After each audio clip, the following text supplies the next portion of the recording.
Hello once again, it's Dr. Jonathan Ellerby with another 12 at 12 live. Today we are talking about the emerging global consciousness, how it's happening, why it matters, and how opening yourself to it will change your life and your experience of every relationship you have. If you'd like to learn more about who I am and what I do, you can go to my website, jonathanellerby.com. If you want to donate to express gratitude, as some people have asked me, for the 12 at 12, you are welcome to go to my webpage and you'll see that link on the homepage. And I am also giving away a free book. It's a whole book for real, for free. And just click the link and it will be yours today. So without any further delay or promotion, let's dive in. I'm going to invite you to take a deep breath, let your eyes close, sit comfortably but alert, and a big release. You can do that 2 or 3 times. Just big full inhale.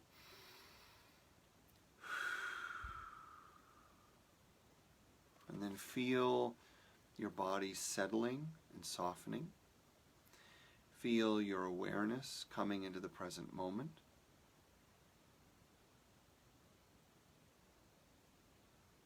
Let your mind be quiet. Let your emotions settle as you draw your attention more and more to the stillness and the silence within you.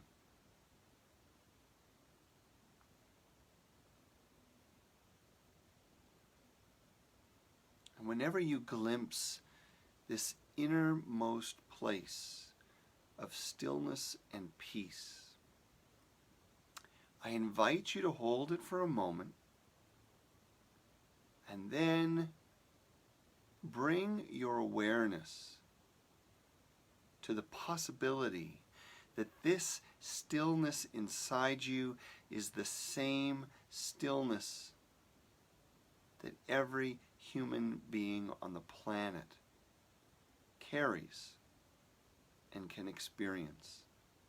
This same stillness, when we rest from all thinking and drama and emotion and being,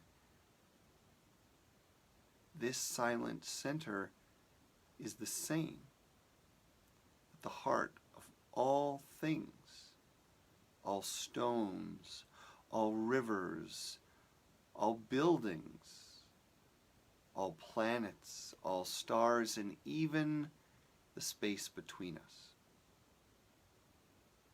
When we connect to the innermost silence within, we are connected to the whole world and beyond.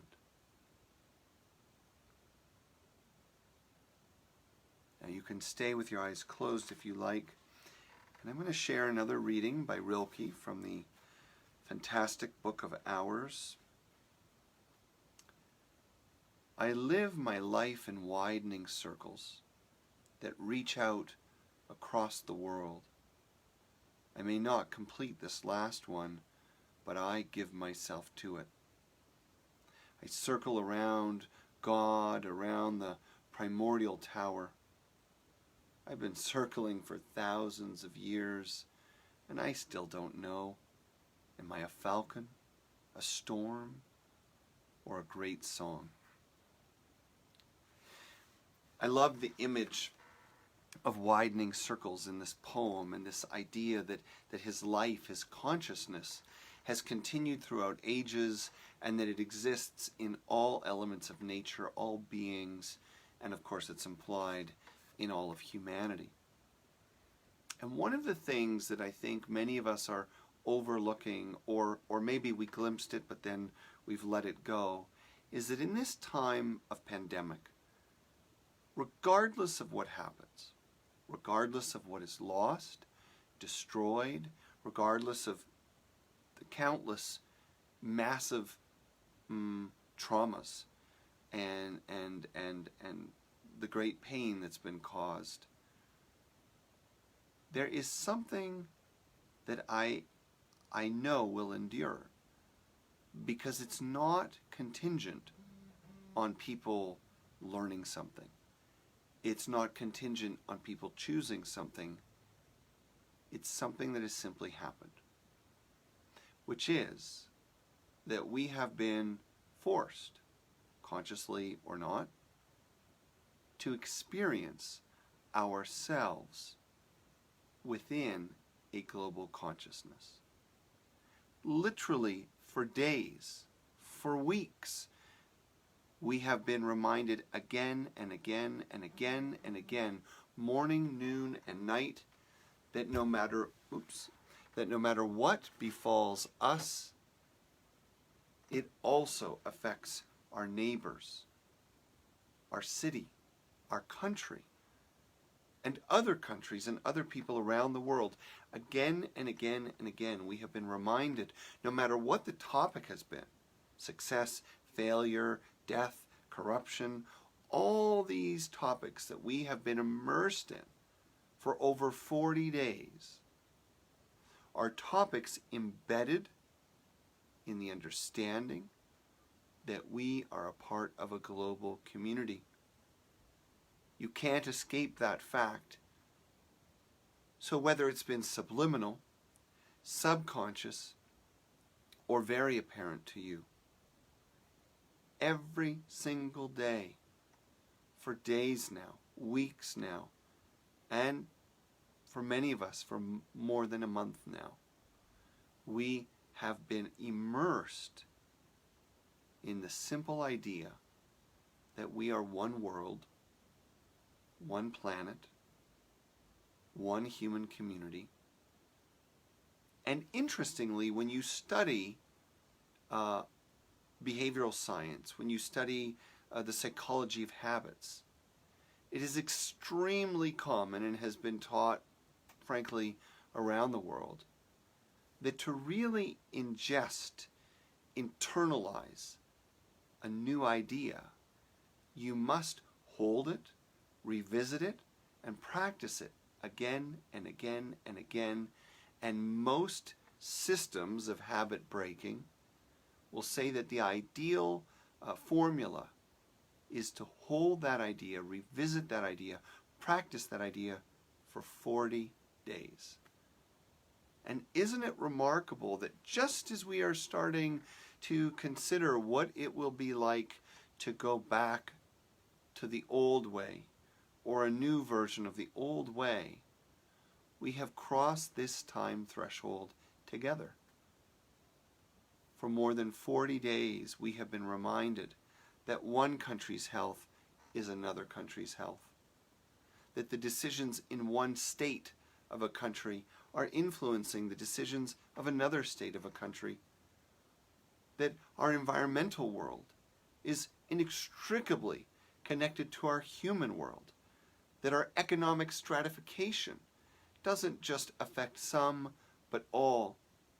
We have been reminded again and again and again that we are one massive planetary system.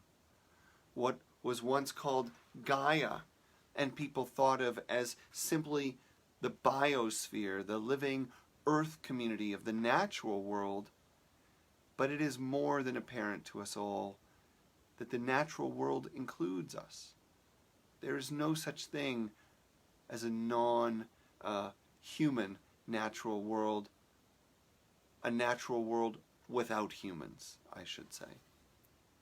We are in this together. Every leaf, every stone, every breath, every bone. Now, what are the ramifications? Why does this matter? Is that kumbaya? It's just nice to think, to feel that we are now all one planet, but we'll go back to hating our neighbors or our trade partners or whatever that might be? Well, the impact is this.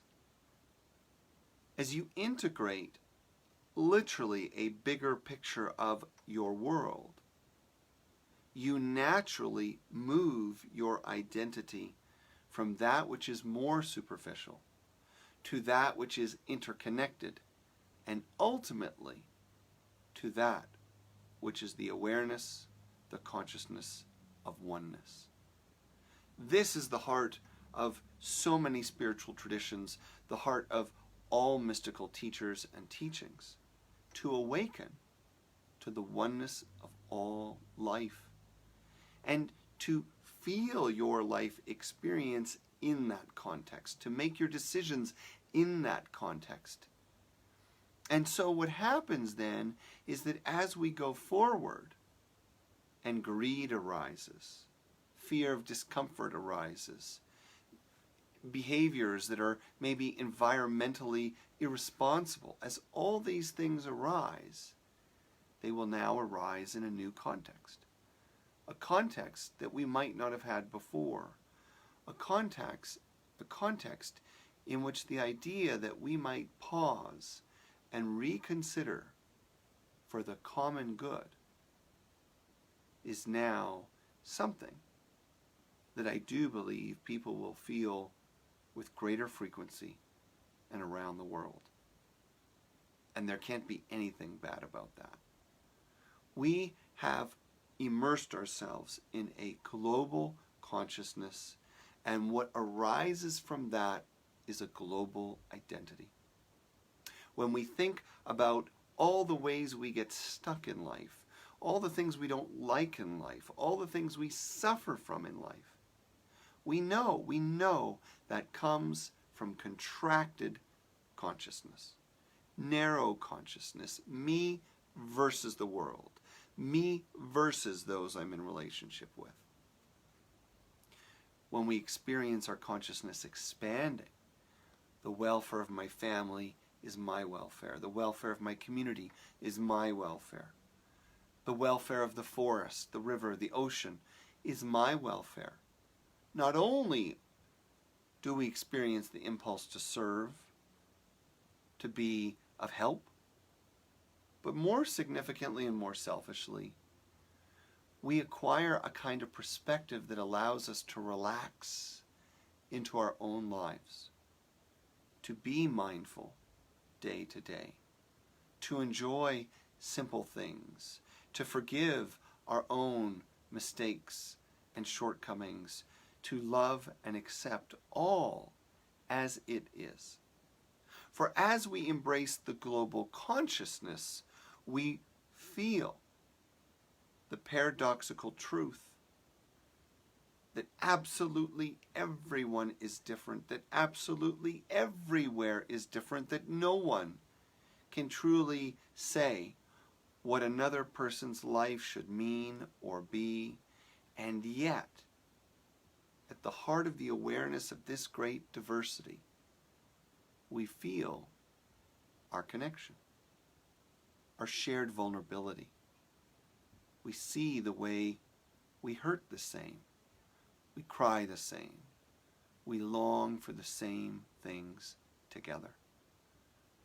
And in that state, not only do we become a powerful agent of change, and so we benefit together as we look out for each other, but we acquire the awareness, the attitude, the discipline, the knowledge, the love to be more compassionate in our own lives with ourselves.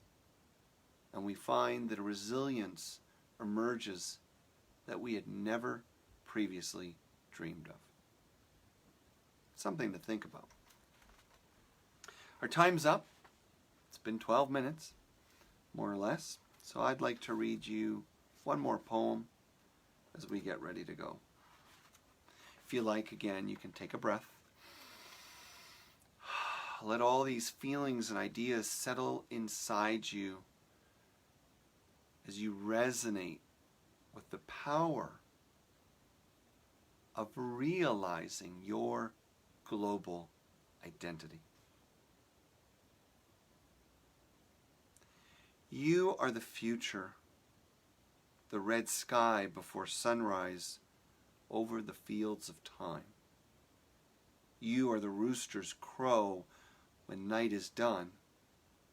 You are the dew and the bells of morning, maiden, stranger, mother, death. You create yourself in ever-changing shapes that rise from the stuff of our days, unsung, unmourned, undescribed, like a forest we never knew. You are the deep innerness of all things, the last word that can never be spoken. To each of us, you reveal yourself differently, to the ship as the coastline, and to the shore as the ship. Thank you for joining me. I'll see you tomorrow at the 12 at 12. Don't forget to grab your free book when you're done. And I'm not used to saying this. I don't even know the right way to say this, but be sure you share this if you like it. And if you don't follow my Facebook page, it would be awesome if you do. And that way we can stay connected. Lots of love, lots of gratitude. Have a beautiful day.